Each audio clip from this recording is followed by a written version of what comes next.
नमस्कार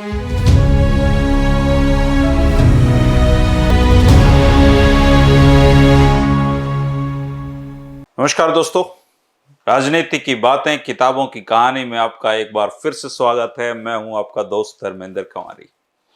दोस्तों, पिछले वीडियो में हमने मलिक गोत्र, दहिया गोत्र के पूरे इतिहास और इन दोनों गोत्रों की आपसी प्रतिस्पर्धा पर बात की थी। और अब हम हमारी जो कहानी है उसके जो नायक हैं चौधरी माड़ू सिंह मलिक, उनके जीवन की यात्रा को शुरू करते हैं। आज हम पुराने रोहतक की एक ऐसी पंचायत का इतिहास जानेंगे दोस्तों, जिसमें एक पति ने अपनी पत्नी को बहन बनाने की घोषणा की थी।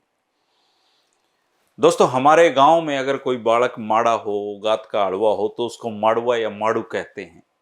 चौधरी माड़ू सिंह मलिक की भी यही कहानी है, लेकिन वो माड़ू बड़ा होकर हरियाणा का इतना बड़ा नेता और चौधरी छोटू राम का करीबी बन जाएगा, ये किसी ने सपने में नहीं सोचा था।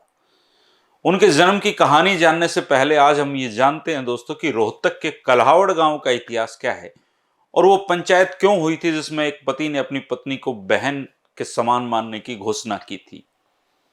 दोस्तों, कल्हावड़ गांव की गजब कहानी है। आज उसी अनोखी पंचायत की कहानी को हम आपके साथ साझा करेंगे, जिसमें यह फैसला हुआ कि एक पति अपनी पत्नी को यह कहे कि मेरे लिए वो बहन समान है।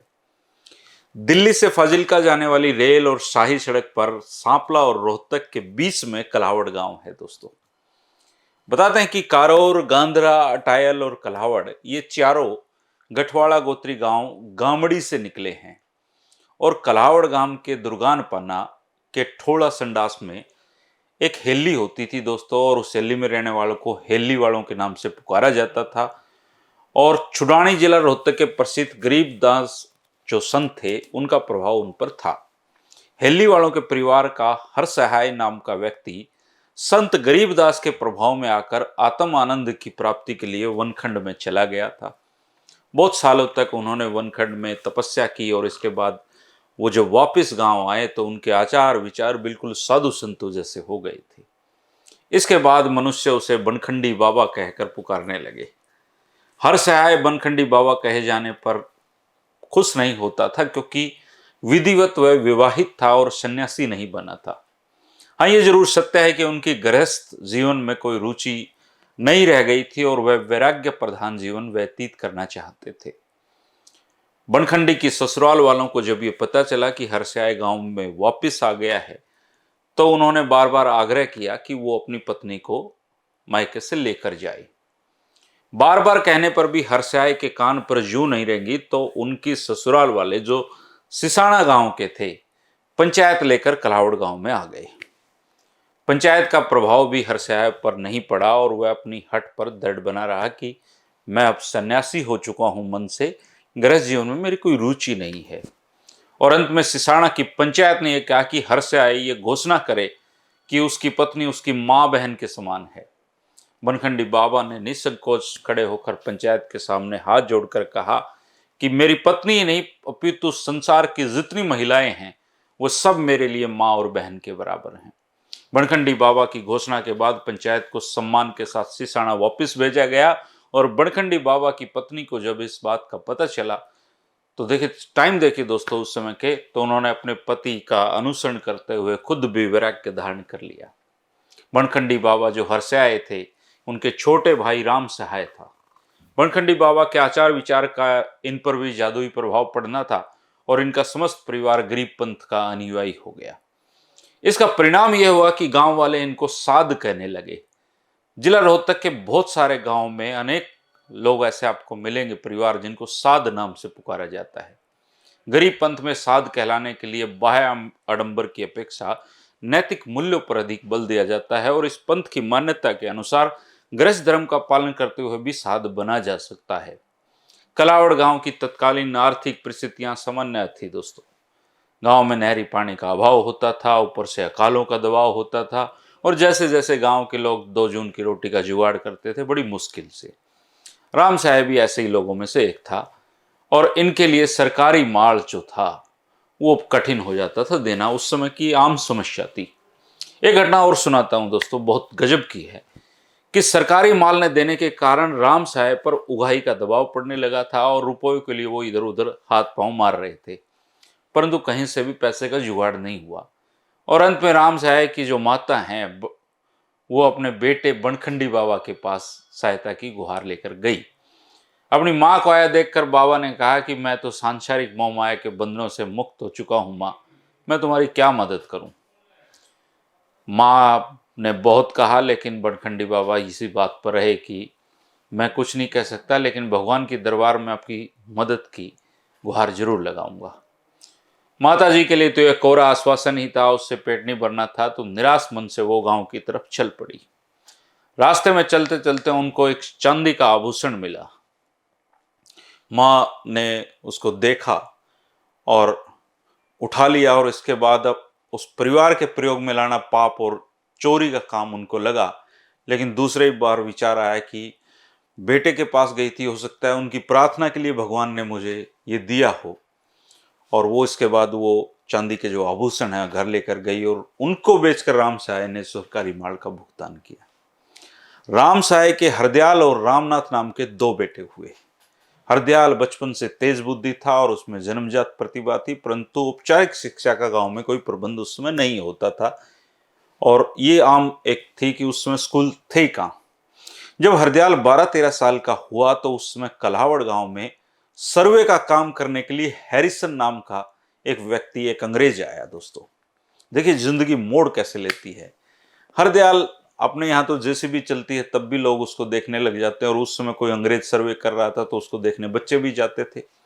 हरदयाल भी देखने जाता था और धीरे धीरे उन्हें हैरिसन के पास बैठना शुरू कर दिया और समय समय पर सर्वे के उपकरणों को एक जगह से दूसरी जगह ढो देता था और उसमें इच्छा हुई कि मैं ये सर्वे का काम सीखूं। हरदयाल ने अपनी इच्छा माता के सामने रखी और हरी झंडी मिलते हैरिसन के सामने रखी और हैरिसन ने हाँ कर दी। और किसान जो उस समय जो साध परिवार था वो एक अंग्रेज के साथ दोस्ती उस समय थोड़ी बड़ी बात थी, क्योंकि वो सब कुछ खाते पीते थे, ये जो गरीब पंथ थे ये कुछ भी खाते नहीं थे। लेकिन फिर भी माँ ने कहा कि जा सीख ले, और वो जब जाने लगा तो माँ ने होड़ दिए उसको और होड़ वो अपने तोहफे के रूप में अपनी जो चादर है उसके पल्ले में बांध दिया और गुरु दक्षिणा के रूप में देने के लिए हरदयाल को दे दिया। जब होड़ हरदयाल ने हैरिसन के सामने खोल कर रखे तो वो कहने लगे ये क्या है, तो उन्होंने कहा कि ये गुरु दक्षिणा है। वो हंसे बिना नहीं रह सके हैरिसन, क्योंकि उन्होंने कभी होड़ देखे नहीं थे।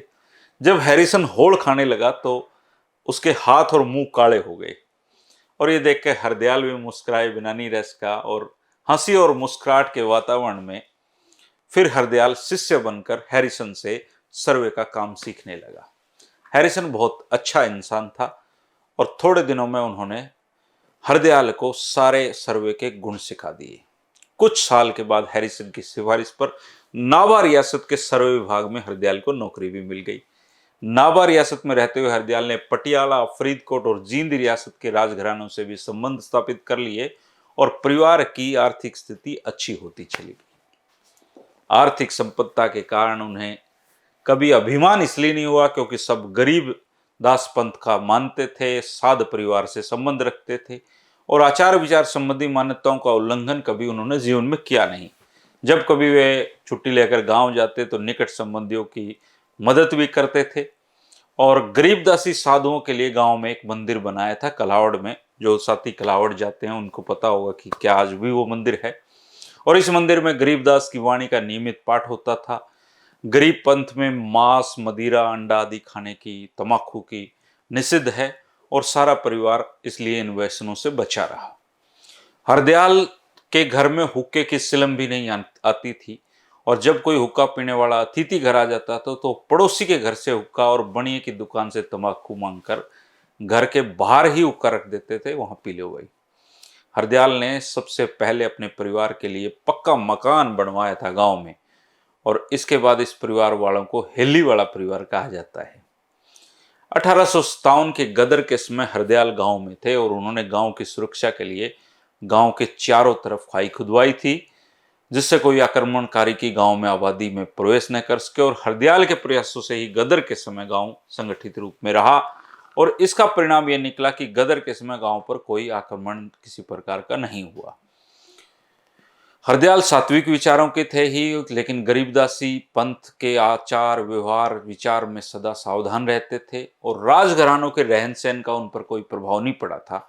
एक समय महाराजा नाभा ने कहा कि चौधरी साहब, मुर्गे का शोरबा पिया करो, स्वस्थ रहोगे। उस समय हरदयाल जी की उम्र 90 साल की हो गई थी और हरदयाल ने हंसकर कहा, महाराज, मूंग की दाल खाकर ही आपकी 3 पीढ़ी देख चुका हूं, अब बुढ़ापे में मुर्गा खाकर क्या करूंगा। 95 साल की आयु में हरदयाल जी सौरक सिधार गए और उसी हरदयाल जी के परिवार में फिर एक बच्चा जन्मता है जो गात का माड़ा था, हड़वा था और दुखों का मारा था, क्योंकि जब वो हुआ तभी से परिवार पर विपदाएं आ गई। पहले माँ गई, बाप गए और उस बच्चे का जो नाम है वो माड़ा रखा गया, माड़ू रखा गया, लेकिन वो बड़ा होकर फिर चौधरी माड़ू सिंह बनता है और चौधरी छोटूराम के बेहद नजदीकी लोगों में शामिल होता है। तो अगली जो कहानियां हैं दोस्तों, जो आने वाले 3 बजे में आती रहेंगी, आप बहुत हैरान होने वाले हैं। ऐसी जानकारियां हैं जिनकी मुझे पढ़ते हुए, जिसके बारे में मुझे जानते हुए बहुत क्यूरियोसिटी हुई है, तो निश्चित तौर पर आपको भी होगी। बहुत कहानियां हैं पुराने रोहतक की राजनीति की और उसूलों की राजनीति की। उसूलों के उस समय के जो आदमी थे वो अलग होते थे दोस्तों। सेठ छाजूराम की सीरीज जो हमने की, तो उससे पता लगा कि दुनिया में लोग किस किस तरह के हुए हैं। तो जो राजनेता थे तब उसूलों के राजनेता थे। बहुत गरीबी में जीवन चौधरी माड़ू सिंह ने अपना बिताया, लेकिन अपने उसूल नहीं बेचे कभी। आज सबसे पहले उसूलों की बोली लगती है अगर कोई राजनीति में आता है, लेकिन पहले के आदमी कुछ और मिट्टी के बने हुए थे। चौधरी छोटूराम की राजनीति को रोहतक में एक तरीके से उनके मैसेंजर, दूत का काम चौधरी माड़ू सिंह करते थे और उस समय की जो इस यहाँ की जो गतिविधियाँ थी उनका साक्षात उनको देखने का अनुभव था। तो वो अगले वीडियो में हम जानते रहेंगे दोस्तों। 3 बजे हमारी दोस्ती का ये सिलसिला चलता रहेगा, जानने का सिलसिला चलता रहेगा। वीडियो पसंद आए तो दोस्तों लाइक कर दिया करो, कमेंट करके शाबाशी दे दिया करो, कोई सुझाव हो तो लिख दिया करो, और कुछ मदद करना चाहते हो मेरी तो इस वीडियो को 2 4 5 अपने जैसे जो लोग हैं, जो अच्छी बातें देखना सुनना पढ़ना पसंद करते हैं, उनको भेज दिया करो। शुक्रिया, नमस्कार।